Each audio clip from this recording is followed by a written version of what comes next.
আসসালামু আলাইকুম। আপনাদের মাঝে দুর্লভ এগ্রো ফার্মের পক্ষ থেকে নতুন একটি ভিডিও নিয়ে হাজির হলাম। ভিডিওটা হলো ব্রুডিংকালের পানির পাত্রের সমস্যা। পানির পাত্রের সমস্যাই ব্রুডিংকালের সবথেকে বড় সমস্যা। প্রথমত যখন আমরা বাচ্চা ব্রুডিংয়ে ছাড়ি তখন তুষির উপরে আমরা পেপার দিয়ে রাখি। তখন পানির পাত্রটা যদি নিচে রাখি তখন কিন্তু সমস্যা হয় না, পানিটা তারা ভালোভাবেই খেতে পারে। কিন্তু যখনই আমরা পানির পাত্রটা পেপারটা তুলে ফেলা হয়, যখন আমরা তুষের উপরে পানির পাত্রটা রাখা হয় তখন কিন্তু বাচ্চাগুলো পানি খাওয়ার সময় যত তুষ আছে এই পাত্রের ভিতরে উঠাই ফেলে। সেক্ষেত্রে যদি আমরা ইটের উপরে পানির পাত্রটা তুলে দিই ছোট বাচ্চা, তখন কিন্তু ভালোভাবে পানিটা খেতে পারে না।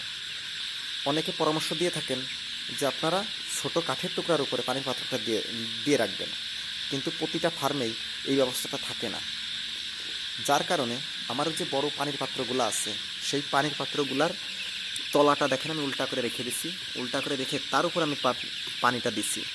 এখন দেখেন মুরগিগুলো সুন্দরভাবে পানিটা খেতে পারছে, আবার পানির পাত্রের ভিতরে কোনো তুষও তারা উঠাচ্ছে না, অর্থাৎ পরিপূর্ণভাবে তারা পানিটা খেতে পারছে। এই ব্যবস্থাটা আপনাদের যদি ভালো লাগে তাহলে অবশ্যই আপনারা এই ব্যবস্থাটা অবলম্বন করবেন।